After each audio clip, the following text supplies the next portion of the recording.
जय साईं राम। आज हम बाबा के व्यक्तित्व की बात करेंगे।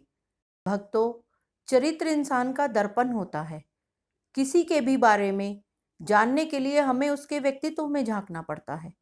व्यक्तित्व से मतलब उसकी आदत कैसी है, वो कैसे जीता है, उसकी हरकतें कैसी हैं, किस तरह का इंसान है वो। ये सब जानने के लिए हमें उसके व्यक्तित्व में झांकना पड़ता है। अगर किसी को भी अपने व्यक्तित्व से कुछ बुरा निकाल के अच्छा डालना है तो उसे किसी महापुरुष के जीवन में झांकना पड़ेगा।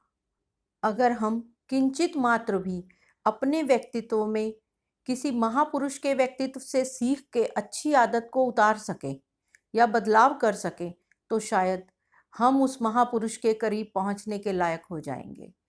आज हम बाबा के व्यक्तित्व की बात करेंगे और उनके व्यक्तित्व से सीखेंगे कि हम उनके करीब कैसे पहुंच सकते हैं, बाबा से कैसे मिल सकते हैं। क्यों नहीं, आप, मैं, हम सब मिल सकते हैं।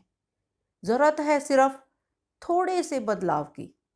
तो हम जानते हैं आज, चलो बाबा का व्यक्तित्व कैसा था। बाबा बहुत शांत स्वभाव के थे। हर किसी को वो बहुत प्यार करते थे। प्रेम का सागर थे वो। प्रशांत महासागर की तरह एक शांत थे, बिल्कुल शांत। गुस्सा उन्हें बहुत कम आता था। यहाँ तक कि हर पशु पक्षी से वो बेहद प्यार करते थे। पेड़ पौधे, फूल पत्ते, हर किसी को चाहते थे वो। बहुत ज़्यादा प्यार करते थे। अपने हाथ से सींचते थे भगवान होने के बाद भी वो उन्हें। बाबा कर्ण की तरह दानवीर थे। अपने पास कुछ नहीं रखते थे। कुछ भी हो वो हर किसी को दान कर देते थे। मोह माया बाबा में बिल्कुल नहीं थी। किसी चीज में उनकी आसक्ति ही नहीं थी। वो निर्लिप्त थे। किसी चीज का मोह नहीं था उनको। वैष्णव उनके यहाँ आश्रय पाते थे। वो निर्भीक होकर सबसे संभाषण करते थे। ऐसा नहीं है कि वो मनोरंजन नहीं चाहते थे, बाबा वो भी करते थे। जैसे नर्तकियों का नृत्य देखना और नाटक देखना, कव्वाली सुनना, ये सब करते हुए भी बाबा समाधि से कभी नहीं हिले। उनका ध्यान हमेशा पार ब्रह्म में लगा रहता था। सब करते थे लेकिन लीन उस एक में रहते थे। कहने को तो बाबा एक ही स्थान पर बैठे रहते थे, लेकिन आत्मज्ञानी थे। उन्हें विश्व में होने वाले व्यापार व्यवहार हर चीज का ज्ञान रहता था। ऐसा कुछ नहीं था जिसे वो नहीं जानते थे। इससे हमें यह समझना चाहिए कि हमें भी हर तरह की नॉलेज, ज्ञान, जानकारी रखनी चाहिए, जिससे हम अपने जीवन को सही रास्ते पे लाएं और शांत रह सके। बाबा मस्जिद में एक दीवार के सहारे बैठे रहते थे। सुबह, शाम, दोपहर को वायु सेवन के लिए चावड़ी और लेंडी में जाते थे। घूमने जाते हुए भी बाबा हमेशा आत्मस्थित रहते थे। मतलब कि वो भगवान की भक्ति में लीन रहते थे। उनका ध्यान किंचित मात्र भी नहीं भटकता था। सदा लीन रहना उनकी आदत में शुमार था। बाबा दिन भर में बहुत से लोगों से मिलते थे, अच्छे बुरे हर तरह के इंसान से, लेकिन कुछ भी बुराई उनके ऊपर असर करे ऐसा कभी वो होने नहीं देते थे। हमेशा आत्मस्थित रहते थे। कोई नकारात्मक ऊर्जा उनके ऊपर असर नहीं कर सकती थी। आज के परिवेश में नकारात्मकता भरी पड़ी है।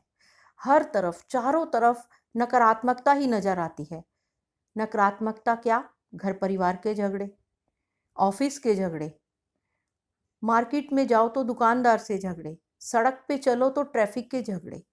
कहाँ नहीं, दिन भर में यही दिखता है, नकारात्मकता। अगर हम इतनी बुरी भरी हुई दुनिया में, नकारात्मकता से भरी दुनिया में अपने आप को थोड़ा सा भी बचाना चाहें तो हमें बाबा के चरित्र से शिक्षा लेनी चाहिए कि बाबा इतना सब होते हुए भी कैसे आत्मस्थित रहते थे। हमें भी ऐसी परिस्थिति में अपने आप को स्थिर रखना है और बाबा के चरित्र से शिक्षा लेकर हमें अपने जीवन में आगे बढ़ना है। इसी से हमारा जीवन सफल होगा और हम बाबा के करीब जा पाएंगे। बाबा के व्यक्तित्व का अंदाजा हमें इस चीज से होता है कि बाबा ने जहाँ कदम रखा वो धन्य हो गई। वो जमीन, वो इंसान, हर चीज़ धन्य हो गई। वहाँ के कंकर पत्थर बाबा की चरण अमृत लेकर, बाबा के चरणों को छूकर धन्य हो गए, तर गए। बाबा जहाँ रहते थे वहाँ शांति, सुख, हर चीज़ होती थी। बाबा का ऑरा इतना बड़ा और इतना अच्छा था कि बाबा जहाँ रहते थे वहाँ हमेशा सुख और शांति रहती थी। वहाँ दुख कभी नहीं आता था। बाबा के दरबार में कोई भी दुखी आया, वो हमेशा सुखी होकर शांत होकर गया। अगर हम भी बाबा से सीख लेकर अपने परिवार से ही शुरुआत करें, अपने घर परिवार में शांति और सुख और प्यार बांटें, और परिवार से लेकर अपना मोहल्ला, गली, शहर, संसार, अगर हम इस तरह प्यार बांटेंगे तो कितना प्यार होगा। बाबा यही तो चाहते थे कि हर इंसान सुखी रहे, इंसान इंसान की आत्मा को ना दुखाए। यही तो भक्ति है। अगर हमने थोड़ा सा भी कर लिया, 4 लोगों को भी खुश कर लिया, तो समझो हमने बाबा की भक्ति कर ली। हम बाबा के श्री चरणों में झुक गए, हमने बाबा से शिक्षा ले ली। आओ, आज हम सब मिलकर इसी कोशिश में एक कदम बढ़ाते हैं। मेरे साथ चलिए और प्यार को बढ़ाइए। दुनिया में प्यार बांटो, जिसकी कमी है। नफरत घटनी चाहिए। बाबा खुश, संसार खुश, आप खुश, हम भी खुश। और बाबा का आशीर्वाद जो हम सबको मिलेगा, वो आप देखना, सब खुश हो जाएंगे, सब सुखी हो जाएंगे। ये दुनिया एक स्वर्ग बन जाएगी। रहोगे ना स्वर्ग में? तो आओ, प्यार बांटते हैं। जय साईं राम।